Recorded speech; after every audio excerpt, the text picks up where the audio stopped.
జైలుకి పోతాడు తొందరలోనే పోతాడు. జైలు ఏమన్నా కొత్తనా? నీలాంటి వాళ్లే మమ్మల్ని జైళ్లలో పెట్టేది. ఆ చిన్నతనంలో 2 సంవత్సరాలు జైల్లో ఉన్నవాడిని నేను. అనేక నిర్బంధాలు చూసిన వాడిని, అనేక ఒత్తిళ్లు చూసిన వాడిని. నీకు దమ్ముంటే, నీకు నిజాయితీ ఉంటే, నీకు సంస్కారం ఉంటే నా మీద సిబిఐ ఎంక్వైరీ వేయించాలా? గతంలో నేను 2006-8 అధ్యక్షుడిగా ఉన్న కాలంలో కూడా చంద్రబాబు నాయుడు గారు తీవ్రమైన విమర్శలు చేసి, ఆ తర్వాత నేను దిగిపోయిన తర్వాత రాజశేఖర రెడ్డి మరణం తర్వాత చంద్రబాబు నాయుడు గారు టీటీడీ అడ్మినిస్ట్రేటివ్ ముందర, బిల్డింగ్ ముందర ధర్నా చేసినారు. ఇక్కడున్న పాత్రికేయ మిత్రులకన్నా కూడా తెలుసును టీటీడీలో అరాచకాలు ఆ కాలం నాడు అని. ఆ రోజున ధైర్యంగా మళ్ళీ గుచ్చినట్టు చెప్తున్నాను నేను, నా మీద సిబిఐ ఎంక్వైరీని వేయించండి అని నేరుగా ఆనాటి గవర్నర్ నరసింహన్ను కలిసినటువంటి వాడిని నేను. తిరుమల పవిత్రతకు భంగం కాకూడదు, ఒక నీచుడు దోపిడీదారులు ఉండకూడదు అనే వాస్తవం బయటికి రావాలి కాబట్టి నా మీద విచారణ చేయించండి అని నేరుగా గవర్నర్ దగ్గరికి పోయినా. నేరుగా ఆనాటి ముఖ్యమంత్రి రోషయ్య గారు, ఆయనే మా ముఖ్యమంత్రి గారు, అప్పటికే మేము విభేదించి వచ్చాము. ఆయనకు వ్యతిరేకంగా పోరాటాలు చేస్తున్నాం జగన్మోహన్ రెడ్డి గారికి అనుకూలంగా. రోషయ్య గారికి ఇచ్చిన వాళ్ళు పట్టించుకోలే. కోర్టులో పిల్లు వేశా, నిరాధారణమైనటువంటి ఆరోపణల మీద మేమెట్లా విచారిస్తామని వాళ్ళు కొట్టివేయటం జరిగింది. అప్పటికీ ఆగలేదు. నేను నడి తిరుపతిలో ఆమరణ నిరాహార దీక్ష చేసిన, నా మీద విచారణ చేయించండి సిబిఐ చేతానని.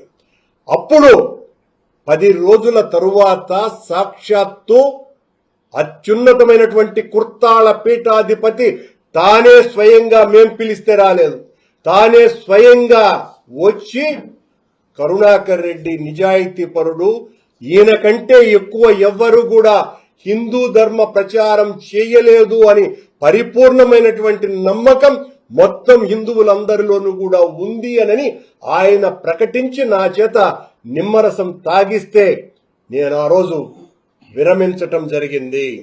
ఈ రోజును కూడా అదే సవాల్ విసురుతున్నాను బిఆర్ నాయుడు గారికి, ప్రభుత్వానికి.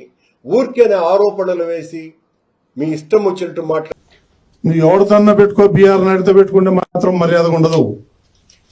నా గురించి మీకు తెలియదు. నేను ఎంతకైనా తెగిస్తాను.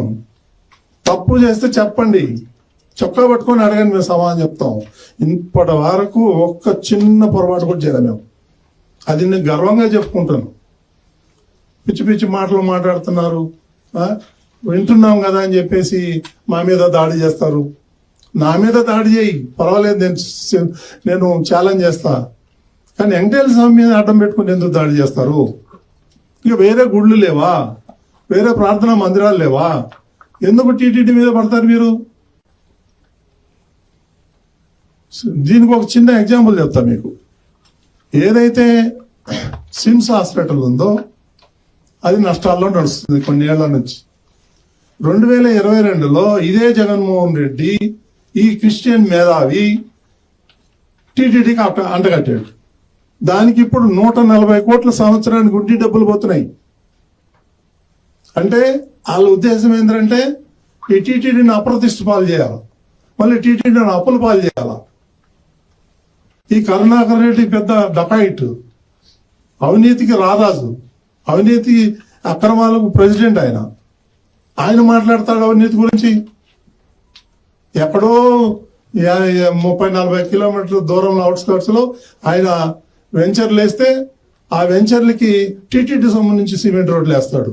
అట్లాంటి వాడే మా గురించి మాట్లాడేది. పెద్ద గజ దొంగ. వెళ్తాయి టీటీఆర్ బాండ్లో, పోతారు లోపలికి, జైల్లోకి.